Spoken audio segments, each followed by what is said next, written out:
Kirsten, welcome to the show. Thank you for having me. I'm very excited to be here. I'm very happy to have you here, and I love the top. It matches really well with the blue. You've nailed that. That's sensational. Thank you. Well done. Not Where's Wally, but... So, for the sake of all the listeners, let's talk about what you've been doing the last 12 years and maybe even a little bit as to why you started your business, what your business is and where you are now. So just run me through that your story. I'll do the very short version if you like. Well, no, it's short to medium. Okay, I'll do a little bit of detail. So I'm the founder and CEO of a skincare brand called Lanolips, Lano for short.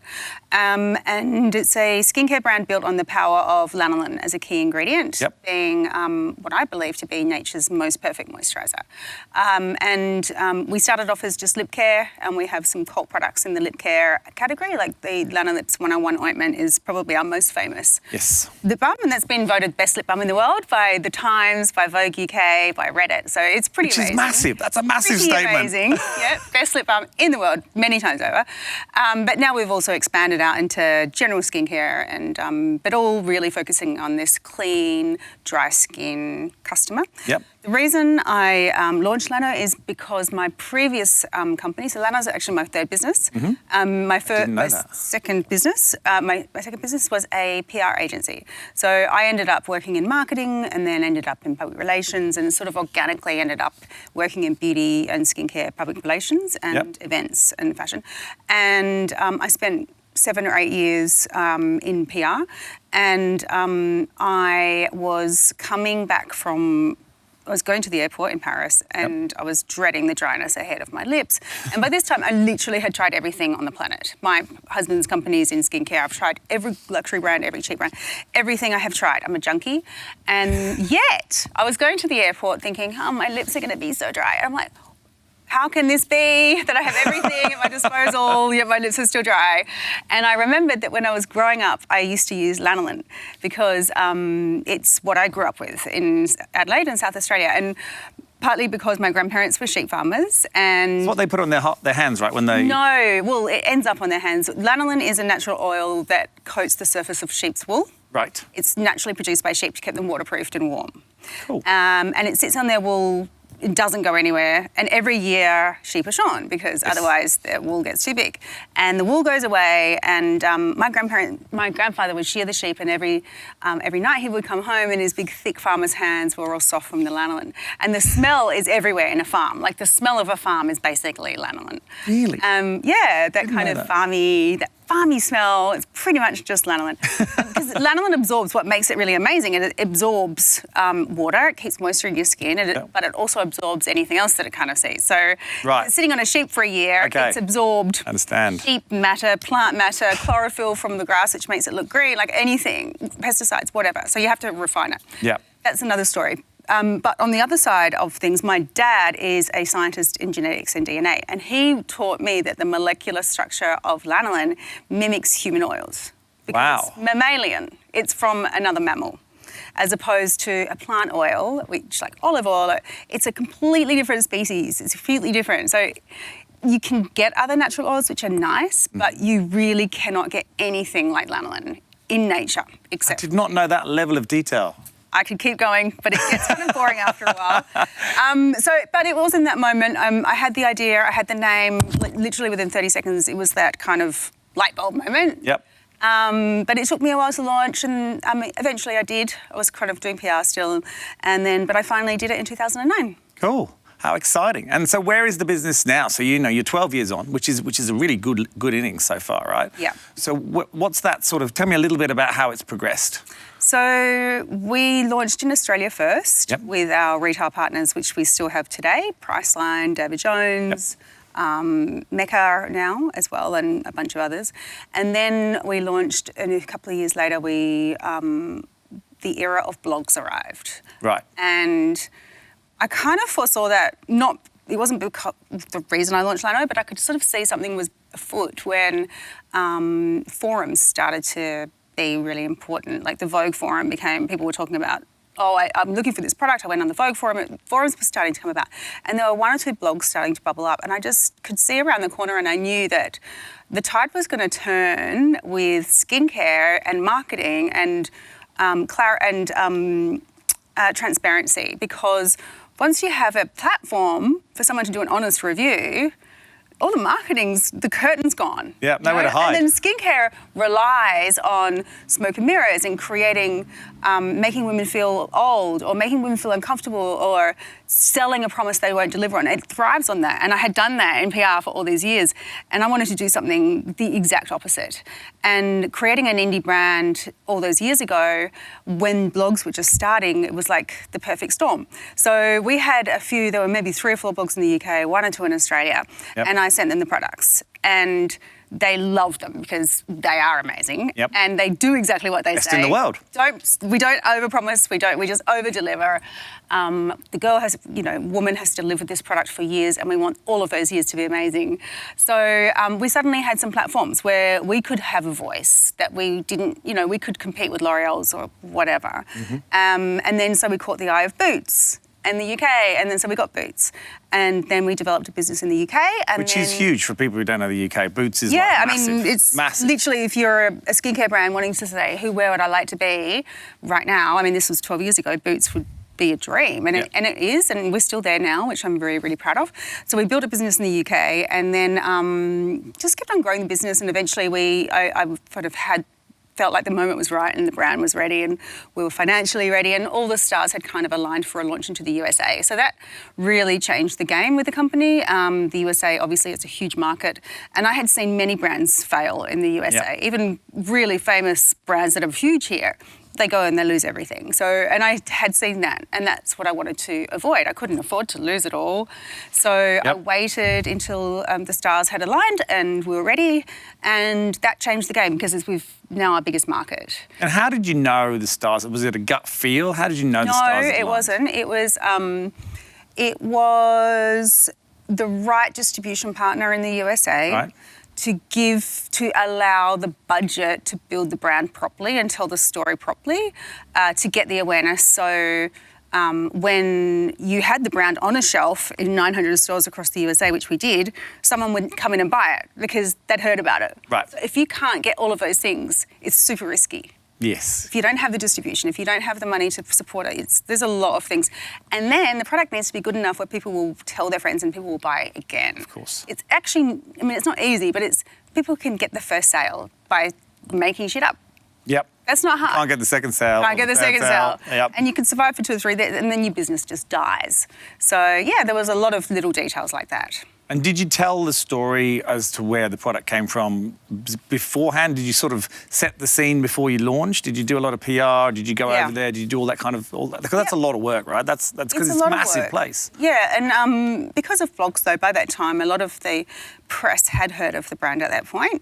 A lot still hadn't, but certainly I haven't launched in the market yet that I haven't gone to market and do PR to launch. Yeah. COVID's been a bit tricky in that way because we launched in Germany and it's the first time I haven't been able to go and meet people and tell the story and all of that. But it's, it's okay. So how many countries are you selling in now?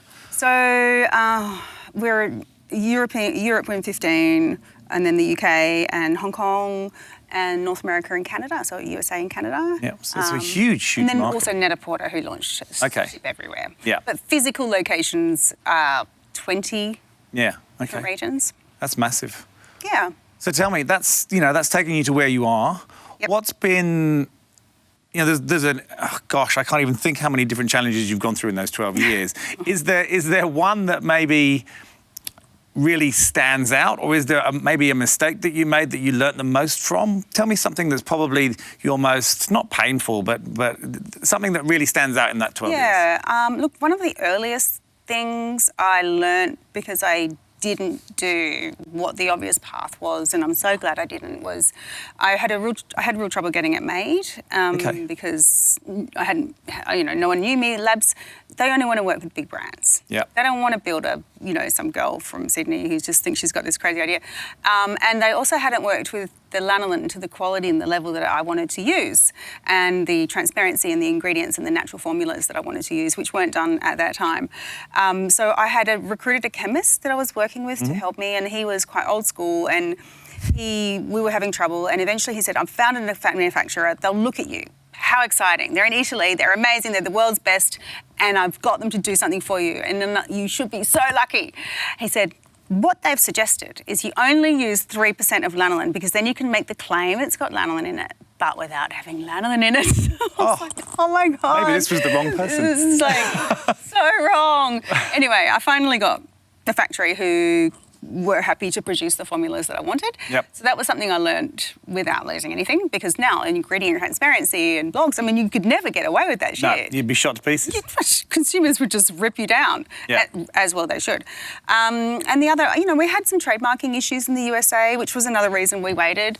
We had someone with a similar name and they just sat on the trademark without using it because they knew we were growing, and that was a very expensive. I actually don't know if I could have done anything better.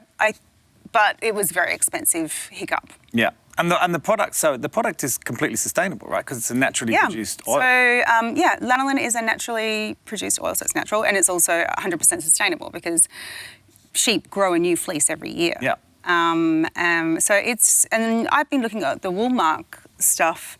I've been watching what they've been doing with their communications, and more the message about sustainability in wool. And wool breaks down, it sits in the earth and it actually breaks down as well. So I think wool and lanolin are win-win ingredients to use in skincare, unlike many synthetically produced or petroleum jelly or whatever. Well, if you think about skincare, it's probably one of the least sustainable industries, really. Yeah, I mean, the whole business model with a lot of these companies is thriving on newness and shoving out products and selling more palettes and creating categories that don't even exist and creating problems that just new all the time. Yep.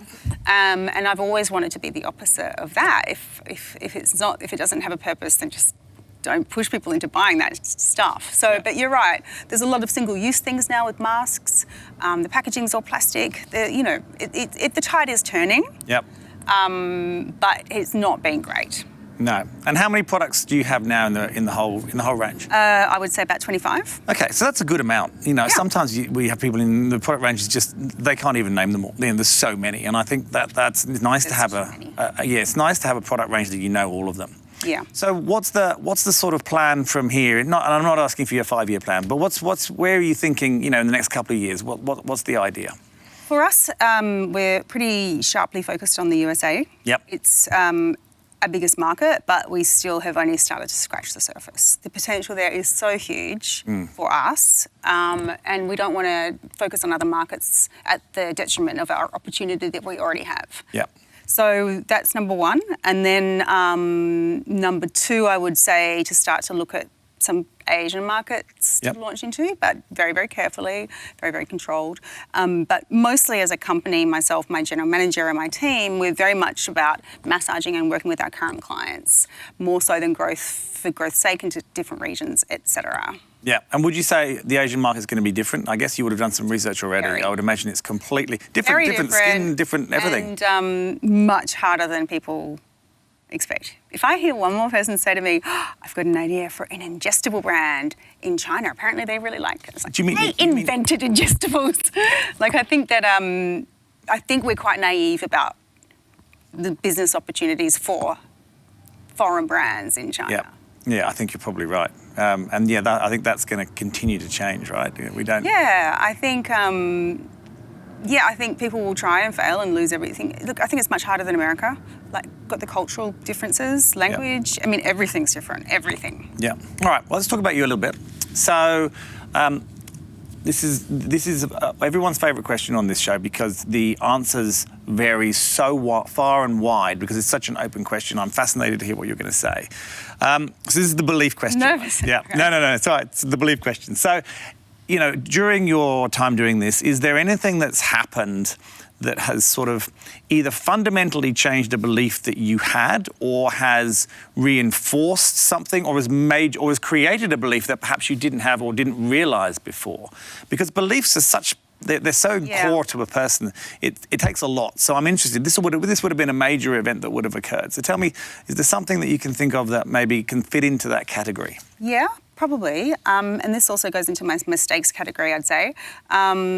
About year 2 and 3 into the brand, we realised we needed to create some new packaging for retail reasons. And I had a team of people working with me at that time who I really relied on for their advice in retail. They are very experienced people who work in skincare and have for many years in marketing. So I got together all the people who I knew as part of a third-party company I was working with, and we did it kind of as a panel. Like, we put together what it should look like, and everyone had their say, and we kind of pleased everyone, and put it out there. And I hated it. It was and and did nothing for us at all. And I realised, two things that really changed my thinking, and that is I kind of have to listen to myself. Like, I really doubted myself at that time. I doubted my ability to make that right decision. I thought I needed all this expertise to help me make my decision. But also, panel decisions you always end up in the middle, which is always average. Like, if you want something really amazing, there has to be some kind of risk. There has to be someone in the room who doesn't like it. Yep. Like, I think if you're pleasing everyone, that's actually, like, vanilla is not always the best thing. No. That's a great answer. I'm always careful, and I in particular read something recently that talked about creative ideas. They're really fragile in the early days. Like, if you tell people a fragile idea too early, it can be so squashed so easily, when really you need time to sit with it and develop it and expand it and refine it before you tell anyone. Otherwise, you've got this self-doubt. You throw it out there, they go, that's a crap, why won't we go? And then you're done. The idea's gone. So that's my idea is I'm much more careful with sharing earlier stage ideas now as well. Okay. Wait until they're better. Yeah, that's good. That's no one's ever. See, I told you, every answer is different there. Right. So talk to me a little bit about this. And everybody always asks me this. Entrepreneurs of every ilk, whether it be tech, whether it be beauty, whether it be services, it doesn't matter, all go through enormous self-doubt. I know I have with many of my businesses. And that never really goes away. It comes and goes, right, in sort of waves. Yep. How do you deal with that yourself? Is it a case of you just soldier on? Do you have a method that you've come up with? Yeah, I filter Okay. to protect myself from messaging that might be detrimental to my mental health. Yep. That I don't need to see. But I've made myself slightly immune to the self-doubt for things I do need to see. Right. So I've kind of defined what will give me self-doubt, and I don't need to know it anyway, or what will give me self-doubt, but I really have to know it. Yep. And I've really tried to filter one out and become much stronger about looking at the other one. Okay, that's good. I like that.